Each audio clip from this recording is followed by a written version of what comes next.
Hey guys, what's up? It's me, Thomas. Tonight we're back here with Game Theory. Tonight's Game Theory is on a game that I actually play myself. It's Amanda the Adventurer. Don't listen to her. Sorry, I had a burp.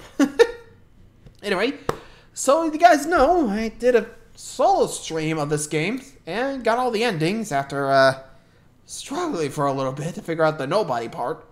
At least the nobody secret tape, so yeah, got that, so my bad. Anyway, so might as well see Matt Pat's take on the lore of Amanda the Adventurer. And by the way, this should be the full game. Not too sure. It's going to be the internet version. We're about to find out. So, hope you enjoy. Be sure to like, subscribe for more. Let's go. Hey there, friend. Welcome back to the neighborhood. Today we're going on an adventure. But first, we'll need supplies. Butcher, Can you click on the equipment store? That's right. We need to go to the sporting goods store. Today, we're going on a hunting adventure. So we're going to need to protect ourselves. What weapon should we bring? A knife. I think we'll need something a bit bigger than that. A gun? That's better. Look at that. We're ready to hunt. Where should we hide? Too cramped. We can't hide back there. I'm waiting for you in your closet. Sweet dreams. Hello, Internet! Welcome to Game Theory, the show that regrets the things it had to do to make this video.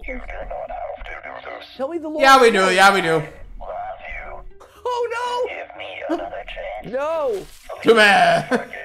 I'll never forget you, Blabbot! Your sacrifice shall not be in vain. Because today we're gonna figure out what's going on with the internet's own version of Dora the Explorer, Amanda the Adventurer. I remember last year when we theorized about this little game. It was developed as part of a game jam, and as a result was simple in its approach. You put different VHS tapes into VCRs, all acronyms that I'm sure you Zoomers understand. And we answered questions posed by the lead character, Amanda. By feeding her the wrong answers, Amanda would get angrier and more chaotic, eventually losing control on the tape, becoming a monster. The internet fell in love with this thing, and since then, there's about 5 endings you can do. Major glow up. Gone is the tiny living room, gone is being stuck staring at a TV screen, and gone are all the demonic drawings on the wall. I wonder if we like step further back if we'll see.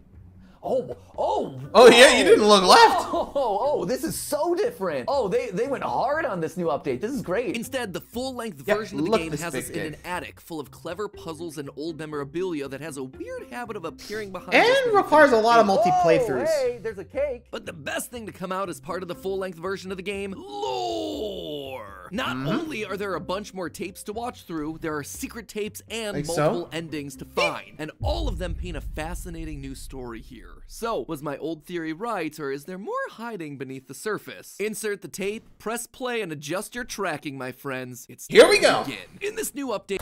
So, before we go into it, here's what I've been able to piece together from my gameplay of Amanda the Adventurer.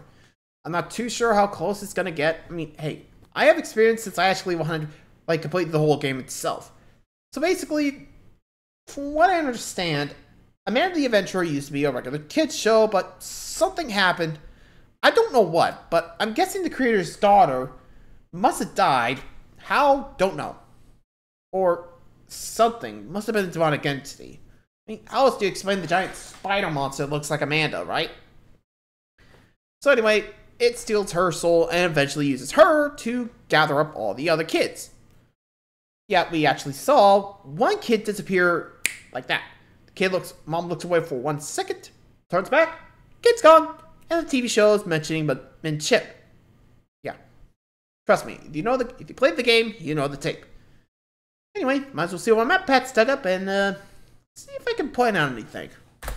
We play as Riley, and that's about all we get to know about that character. Well, that and the fact that they just inherited this house that we're standing in from their deceased aunt, Kate. However, Kate warns us that if we choose to investigate the attic and the tapes that lay within, there's no turning back. Alongside this note's a conspiracy board full of post-its and newspaper clippings, which means that Kate and I, you could ship it. The main focus of the board at the beginning of the game is a letter from a woman named Joanne, Miss Park and Joanne missing younger brother. The letter says that he used to watch the Amanda the Adventurer show a bunch as a kid, but would end up in a trance-like state. Eventually, he would disappear without a trace. Joanne then asks Kate to investigate, which seems like an odd request for your local librarian. Then again, if you look around the corkboard, you can turns start to see out why Kate may have been the one picked for the really job. We see that she was looking into the kids' school records, something a librarian might have access to. We also see a note that mentions dynakinesis, which is the supernatural ability to create and manipulate energy. She says that you would see sigils if such a transfer occurred, and right next to this note is a torn piece of paper with a bunch of sigils on them. These aren't just any symbols either. These are alchemical symbols that refer to specific elements. Not all of them. Alchemists focused on the transmutation of base metals like lead into noble metals like gold. Clearly, Aunt Kate ain't your average librarian. Too bad she's gone now, and it's up to us to figure out what's going on with this missing kid. Something tells us Amanda got to her. It becomes very quickly apparent that this is not an isolated incident. The tape in the neighborhood shows outlines of kids on both sides of the street. Police chalk outlines that are usually reserved for dead people lying on the pavement. If you manage to find the corrupted version of this exact tape, Amanda's sheep companion Wooly asks if the friends can come back to the neighborhood. Amanda, though, she seems unfazed. Now, all of this alone doesn't prove that Amanda is somehow making a bunch of kids go missing, but I would tell you to pay close attention to the ending credits of that VHS tape. After most of the tapes that we play through, we're met with a credit sequence and ending sting for the company that made the show, Hamlin Entertainment. This is the production company that makes the Amanda the Adventurer show, but their name and their mouse logo immediately reminded me of something. Follow us to fun. So it's like a Pied Piper situation. Oh, Hamlin! Hamlin! And it's a mouse! Oh, the Hamlin Pied Piper!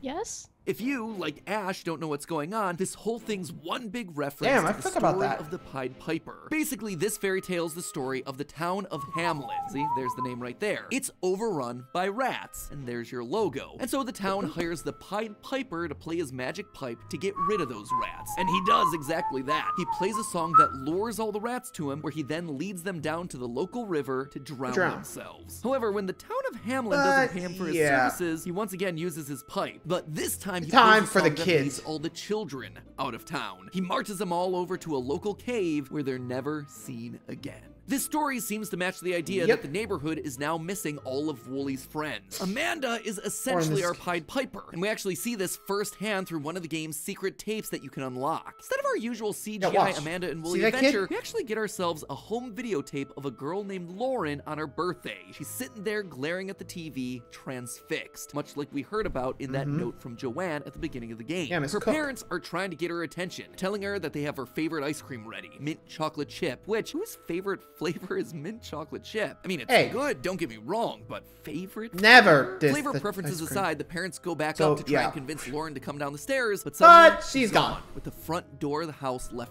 wide open. As they run out of the house to look for her, the last thing that we hear is Amanda from the TV saying, "I love mint chocolate chip." Somehow Amanda is able to listen through the TV, and she's somehow lured Lauren, who's literally walked out the door and disappeared just like the children of Hamlin. As you watch more of these secret tapes, we actually get to see a little bit more insight into Hamlin Entertainment and the history of the show. In one of the tapes, we actually meet the creator of the series, Sam Colton, and we hear about how he started the show as a small live-action production after being inspired by his adopted daughter, Rebecca. Did you even imagine that would be such a big sensation? Honestly, Sadie, no. It was a total surprise. I mean, it's scrappy at best. You know how it is when you have a big idea and a little budget. But really, it's all Rebecca. As soon as I met my beautiful daughter, the inspiration was there. You know, she was so young when I adopted her. And despite what she's gone through, she's always seen the world with such kindness and joy. You actually find a newspaper clipping on the conspiracy board in the attic during the time puzzle, which has an interview with Sam, where he says this, quote, "We may not have the budget for a big production, but I truly believe there is a soul that transcends that." Woo! Keyword alert.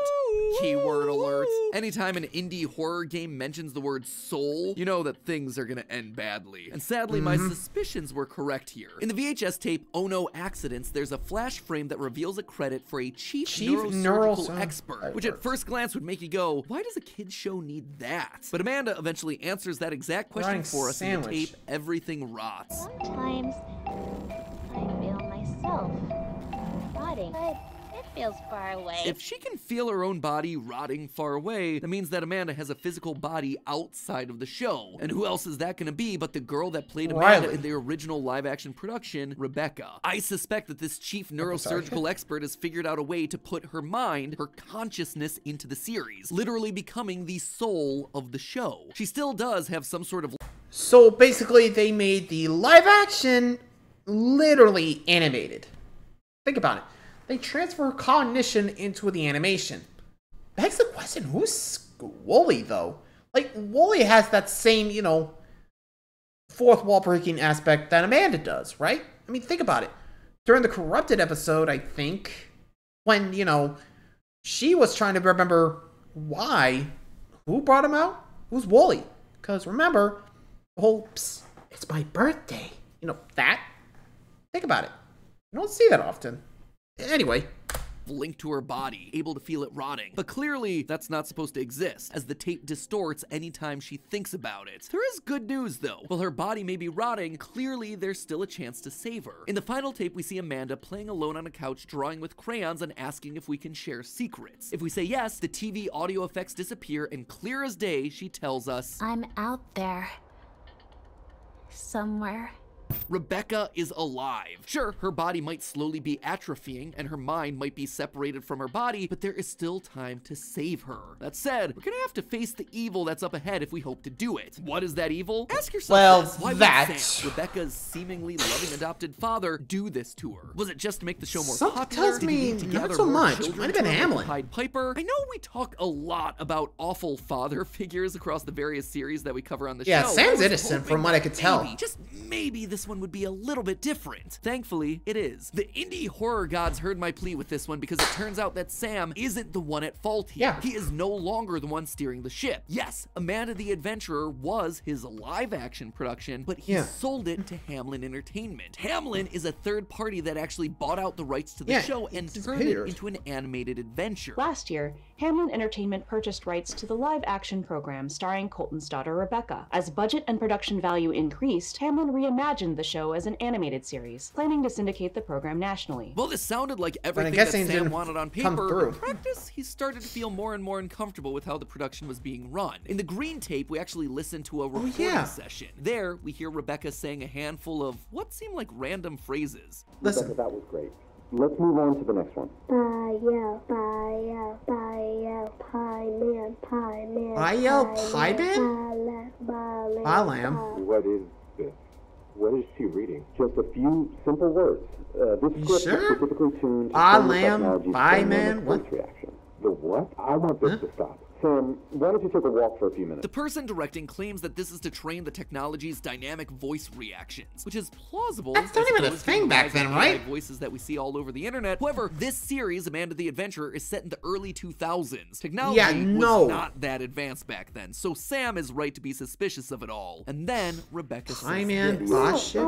Don't want to do that. Rebecca? What's wrong? Who are you talking to? The man in the headphones. This ends the session. But listen again to those phrases that Rebecca was saying earlier. Pie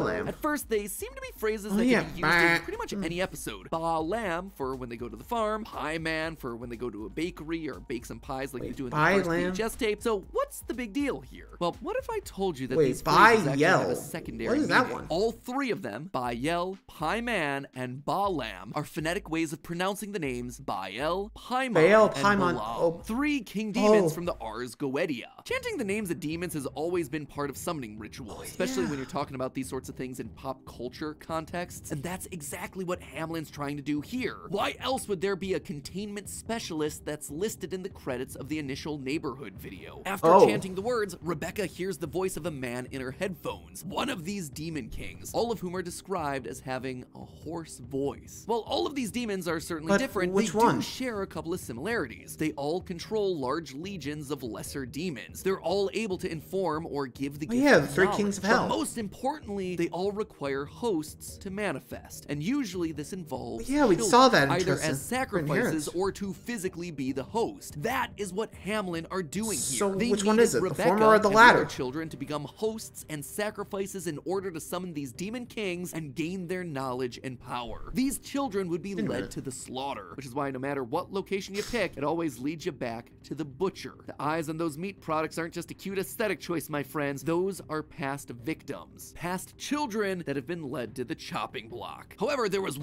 Oh yeah! Hey, that actually does remind me. there actually was another ending. That if you play it a certain way, once you exit the attic, you actually become one of the meats in that shot. Yeah, you become part of it.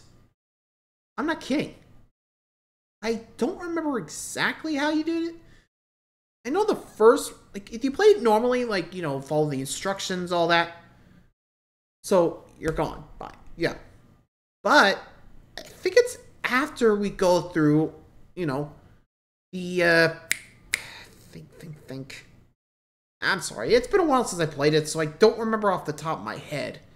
But, you know how you get the pause button after the first run-through? So I think if you turn the oven up, which gets you the corrupted tape, and you follow that storyline, you do get the meat hang ending. Like I said, it's tricky once you figure out what you need. You know? And also, if I remember correctly, there is a bit more to the true ending. AKA, you throwing a break at the TV to stop the tapes. You know, where you, after Amanda, you know, I'm out there somewhere. You know, that, and the demon comes out to you. There is that one bit, the kid in the red hood. Though I wonder if she's part of the cult or a group trying to get the kids back. They kind of ended off there, so I don't know for sure. I mean, it could be he's about to capture him for the sacrifice, or something else. I don't know. We'll see. One thing that stood in Hamlin's way, Rebecca's father, Sam. I would suspect after this sort of incident, he wanted to pull Rebecca from the show. Maybe even find a way to pull the rights entirely. And so, as most of these evil companies tend to do, they made him disappear. It's been 3 weeks since local television producer Sam Colton was reported missing, and authorities still have no leads. Sam was so happy with the idea that his show could be a bigger success that much like the fox in the video Everything Rots, he wasn't killed by a knife, he wasn't killed by a gun, he was instead lured in by Hamlin using sweet berries. The sweet lies that would convince him that they would turn his show into something bigger. But instead, it was all a big trap. A trap created by the very people that swore to help him. And then with Sam out of the picture, Rebecca is all alone. They can get her to sign along the dotted line and do whatever they want with her, trapping her in the Hamlin facility, just like the lonely kitten that Amanda so desperately asks us to help. This kitten is alone. There is no one to help her. Will you help the lonely kitten? Won't you help the lonely kitten? Won't you help the lonely kitten? Won't you help the lonely kitten? However, unlike silly Mr. Fox, I don't think that this was the end for Sam. I suspect that he's still around, keeping a close eye on things and trying to take them down from the inside. Ladies and gentlemen, that's what I was saying, Wooly. Sam is the real identity of Wooly. Wooly spends the entirety of the game trying to keep Amanda on track. When she begins to discuss topics that aren't appropriate for a kid's show, like death or rotting, Wooly is very quick to interject. He tries to get Amanda back on the good and wholesome path. Men can die if they don't get enough light or water, or if they get a disease. Let's go back to our nice picnic. Amanda, nothing is rotten here. What do you think? Do you think that everything rots? Of course not, Amanda. I'm not asking you. Answer my question. You don't have to answer that. This strikes me not as the actions of a fellow child, but rather of a parent. An adult. We hear a story during one of the secret tapes about how after Sam's disappearance, the show begins to change. It starts to talk about inappropriate subjects. This is not the show that Sam built. That's right, He can see that. Wooly doesn't just play the killjoy either. He's also the one that tries to help Amanda by keeping her calm. When Amanda loses control, the monster comes out, and Wooly knows it. So when she starts to forget things or remember the bad stuff that's happened because of her, he desperately tries to make her happy. I think Amanda is confused. Here's a secret. It's my birthday. Maybe we can help her out. Sounds to me like the actions of a concerned father. He knows what Amanda is and what'll happen if the monster's let loose. So he steers Amanda and the player towards positive and happy subjects in order to keep that beast at bay. But the monster and Hamlin are fighting back. In their visit to the farm, Wooly is constantly being silenced. Amanda tells him that sheep don't talk. And as we go through, he begins to baa uncontrollably until he becomes another mindless sheep like all the rest, finally falling in line with Hamlin's plan. It's actually pretty diabolical. You're wanting to turn Rebecca into Amanda, so why not test out that mind transfer ability on someone you don't mind accidentally killing if it goes wrong? Notice that it's only once Wooly becomes a true sheep that we see Amanda asking to help the poor and lonely kitten, the kitten that represents her. Now that Sam is gone, she's truly alone, asking for By the way, yeah, I someone, think you have to say anyone to yes help or her. no It to looks this. like this kitten is in big trouble. It might die before anyone can help it. But hey, well, Riley really did luck out just being gifted a house by their aunt. Sadly, we're not all that lucky. We just can't wait around for a property with an attic this large to fall into our laps. Fortunately, you can start saving up today to buy the house of your dreams thanks to today's sponsor, SoFi. Everything... Well, there we go. Sorry, had to go there. Well, there we are. What do you guys think of the theory? Agree? Disagree? Let me know in the comments. Anyway, until next time, honestly, it does pick up. Now that I think about it, I think that little hoodie kid that we saw, probably Colt. I mean, I saw the red, and that has to be him. Probably one of the Demon Kings. I don't know. Could be Faction Warfare. They're going for all three. Pie Man, Balam. Yeah. You know there's going to be some strife. Anyway, hope you guys enjoyed. Till next time, like, subscribe for more. See ya.